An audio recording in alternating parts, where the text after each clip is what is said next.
Saúdo a igreja com a graça e a paz de nosso Senhor e Salvador, Jesus Cristo. Amém? Amém. Nós vamos abrir a nossa Bíblia hoje no maior dos Salmos, 119. Não tema, porque nós não vamos ler o todo. Mas já disse amém ali, empolgada. 119, versículos 18 e 27. 27. Salmo 119, versículo 18 e versículo 27.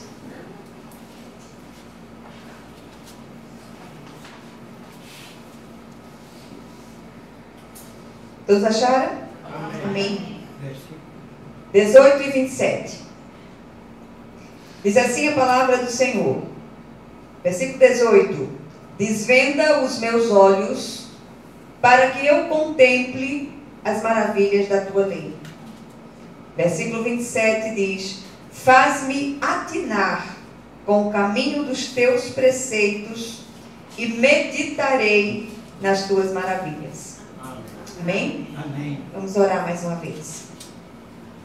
Hoje é aquele dia, um daqueles dias em que as dores estão extremamente intensas. Mas em nome de Jesus eu vou conseguir entregar essa palavra para a glória do Pai. Senhor, nosso Deus e nosso Pai, nós clamamos que o Senhor venha falar ao nosso coração de uma maneira viva, que o Senhor venha nos fazer atinar com o caminho dos seus preceitos, para que nós possamos meditar nas tuas maravilhas. E te pedimos, Senhor, vem desvendar os nossos olhos, vem tirar essa venda dos nossos olhos, para que nós possamos enxergar aquilo que tu desejas ministrar a cada um de nós no dia de hoje, em nome e por amor de Jesus. Amém. Glória a Deus. A gente tem trazido para a igreja algumas das meditações feitas pelas manhãs.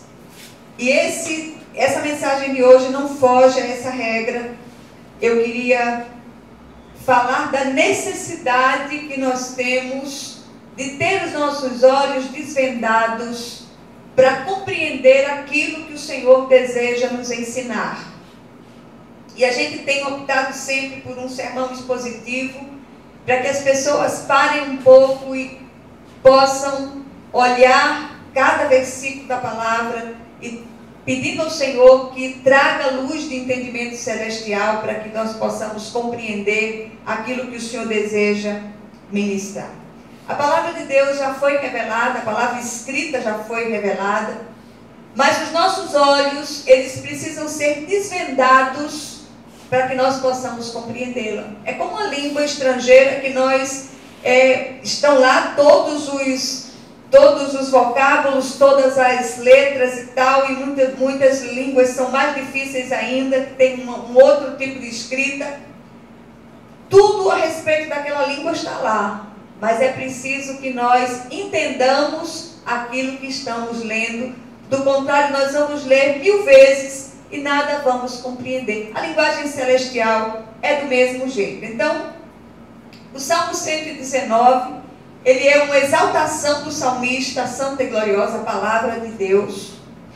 É o mais longo da Bíblia, traz ensinamentos preciosos acerca da palavra.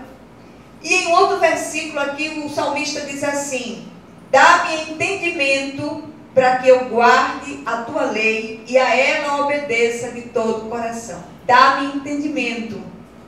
Ajuda-me, Senhor, a compreender. E é preciso que aqueles que leem a palavra, leiam debaixo de oração, pedindo sempre que o Senhor esteja trazendo iluminação para que ele possa compreender. Então, o que é que a oração do salmista pede nos versículos citados? Primeira coisa, o salmista pede que seus olhos sejam abertos, desvendados, para que ele veja, contemple as maravilhas da lei do Senhor.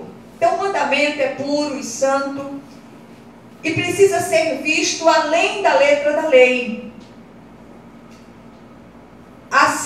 O simples conhecimento desse mandamento, o simples conhecimento da palavra, o conhecimento teórico, não nos basta. É preciso que nós possamos ir além da letra da lei e que possamos perceber, discernir o espírito da lei. Segunda coisa, está no versículo 27, o salmista pede em sua oração que o Senhor o faça atinar, discernir o caminho, o propósito dos preceitos do Senhor, para que ele possa meditar nas suas maravilhas. Olha que coisa tremenda o Senhor nos ensina aqui. Então é necessário que nós façamos sempre essa oração. Nenhum de nós está pronto. E a gente tem repetido isso muitas vezes aqui. Nenhum de nós está pronto. E quanto mais a gente acha que sabe da palavra, mais a gente entende que precisa saber muito mais. A gente entende que precisa conhecer muito mais, conhecer, discernir e ter aquela sabedoria e aquele discernimento espiritual para aplicá-la não só à nossa própria vida, mas àqueles que estão à nossa volta. O salmista não quer ser impulsivo em seu julgamento das situações.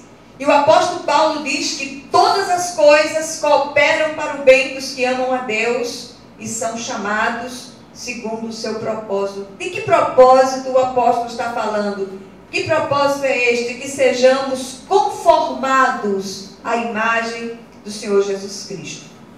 Então, que esta oração do salmista nos leva a refletir em nosso tempo. Primeira coisa que o Senhor falou no meu coração quando eu li esse texto, o Senhor é quem dá tanto a revelação escrita, quanto desvenda os nossos olhos para saber compreender aquilo que está escrito. Como podemos meditar em algo que não compreendemos? Isso foge ao senso. Então, é o Santo Espírito que nos faz lembrar o que aprendemos e também nos ensina, nos capacitando a aplicar. Então, não se apresse em julgamentos precipitados. Não se agonie em vir com alguma coisa pronta. Não. Olhe, observe, escute, preste atenção. E quando nós fazemos isso à luz do Espírito Santo, invariavelmente nós somos instruídos por Ele. Segundo lugar, precisamos receber do Senhor entendimento não só para meditar, mas para aplicar essa palavra às nossas vidas. E eu queria chamar a atenção do grupo. Nós temos uma facilidade muito grande em fazer essas aplicações na vida do outro. Mas nós somos chamados para aplicá-la à nossa própria vida. O problema do outro é com o Senhor, não é conosco. Então, que cada um invista no seu próprio crescimento espiritual, na sua própria maturidade espiritual, para que o Senhor, Ele nos faça crescer na graça e no conhecimento de Deus. Então, tudo vem dEle, é feito por meio dEle e é para Ele. E isso é maravilhoso demais aos nossos olhos. Quanta falta de compreensão dessa verdade bíblica. Agora há pouco eu estava conversando com uma irmã a respeito disso, e eu dizia, olha, eu não sei se é pelos anos de caminhada com o Senhor, muitas vezes a gente vê algumas pessoas fazendo algumas coisas que reconhecidamente, à luz da palavra, não está certo. Mas se você enxerga, vá orar por ela. O intercessor, ele vê mais do que todo mundo. Para quê? Para orar. E a gente não foi chamado para ser o fiscal da fazenda celestial, para apontar o dedo no rosto do outro e dizer, faça assim, faça assado. Não, nós estamos aqui para crescer na graça e no conhecimento de Deus. E cada um é responsável pelo seu próprio crescimento. A gente não tem como interferir na vida do irmão. O que a gente pode fazer efetivamente por ele é orar, clamar ao Senhor para que ele enxergue. Senhor, que os olhos dele vejam. Tem uma oração feita pelo profeta Eliseu, pelo seu moço. Teve uma hora muito dramática onde o exército dos sírios se levantou poderosamente para destruir o profeta Eliseu. E quando eles vinham numa quantidade absurda, O moço do profeta se desesperou. E o profeta fez uma oração. O profeta disse: Senhor, que os olhos dele vejam. E imediatamente os olhos daquele moço foram desvendados e ele olhou para a campina e havia carros e cavalos de fogo numa quantidade infinitamente maior do que o exército do rei da Síria. Então, os olhos da gente precisam ver, né? Nós precisamos enxergar efetivamente aquilo que o Senhor quer nos mostrar nas situações. Então, que o Senhor possa fazer isso conosco, em nome de Jesus. Somos chamados a exercitar a graça e a misericórdia. Aliás, nós somos chamados para ser dispenseiros da multiforme graça de Deus. E Jesus diz o seguinte: sejam misericordiosos, assim como o Pai de vocês é misericordioso.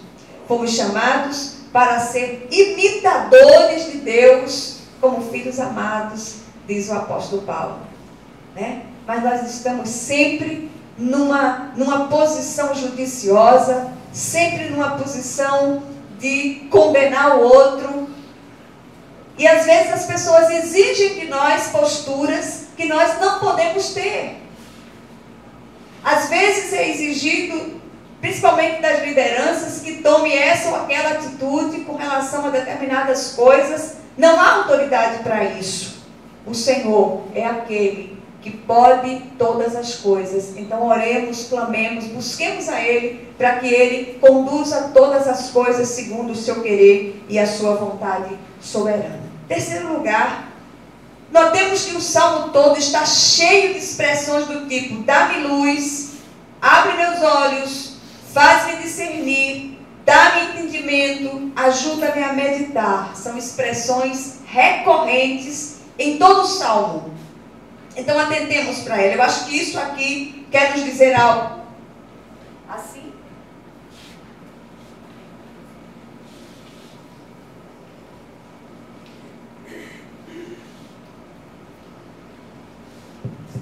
Glória a Deus. Não é para entregar, mas eu vou entregar. Amém. Amém? Amém. Então, assim, não nos arvoremos em teólogos precipitadamente. Isto tem levado muitos a percorrerem o caminho árido do farisaísmo contemporâneo.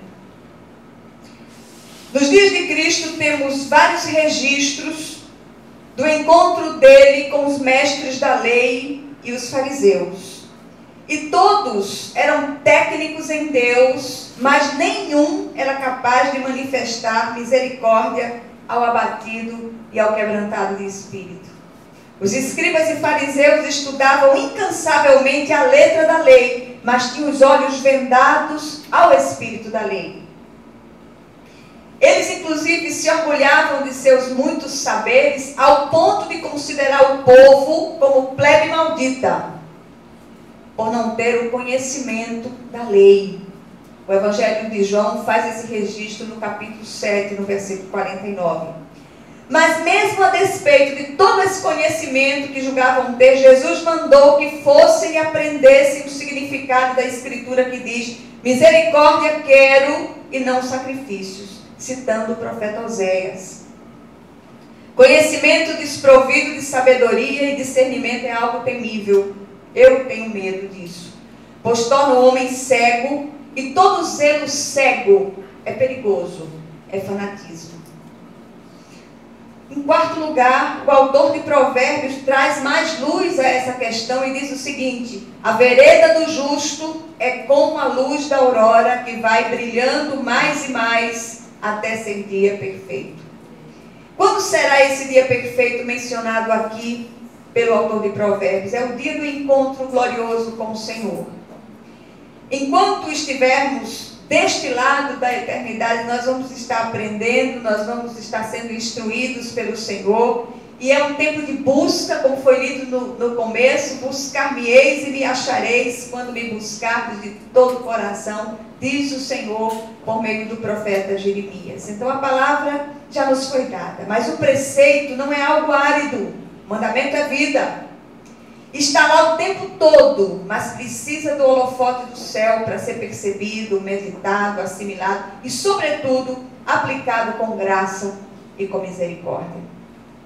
Quinto lugar, não é incomum encontrarmos servos de Deus perplexos, se fazendo a seguinte pergunta: por que não vi isso antes? Por que não percebi isso antes?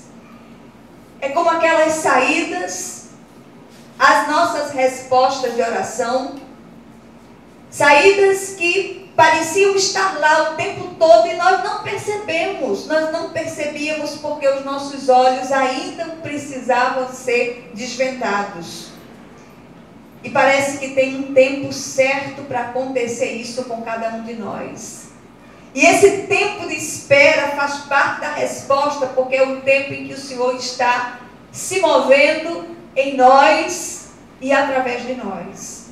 Então, queridos, ninguém pode abreviar ou postergar tal momento. Tudo acontece no tempo certo. Nem os teólogos mais experientes podem fazer nada a esse respeito. São só semeadores. Os pregadores são semeadores da palavra.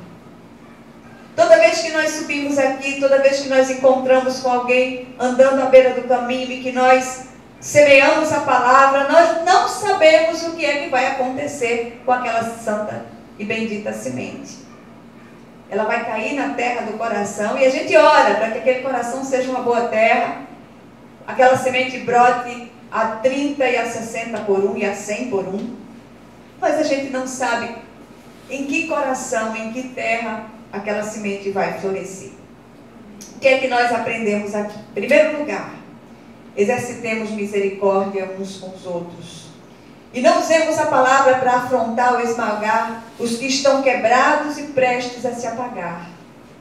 Oremos, clamemos, busquemos, paguemos um preço por cada um deles em nome de Jesus. Segundo lugar, tudo vem a seu tempo. Tempo estabelecido pelo Pai Celestial, não pela vontade humana. Aliás, há um tempo para tudo debaixo do céu e nada foge ao seu curso. Tudo está dentro do calendário perfeito do Senhor. Terceiro lugar, nada é linear. Passamos por altos e baixos, vales e montanhas, oásis e desertos, amanheceres e crepúsculos, e a topografia e a natureza toda, de um modo geral, foram feitas assim, creio que para sinalizar acerca das verdades eternas. Eu estava pensando acerca disso nesses dias. É tão interessante quando os olhos são desvendados, quando os ouvidos espirituais são abertos. E em quarto e último lugar, não nos esqueçamos da letra do velho hino que cantamos. Deixa a luz do céu entrar, deixa o sol em ti nascer. E eu queria deixar só uma pergunta para finalizar. Quanto de luz do céu já recebemos? E eu não quero nem saber a resposta. A resposta que possamos dar ao Senhor, em nome de Jesus. Amém?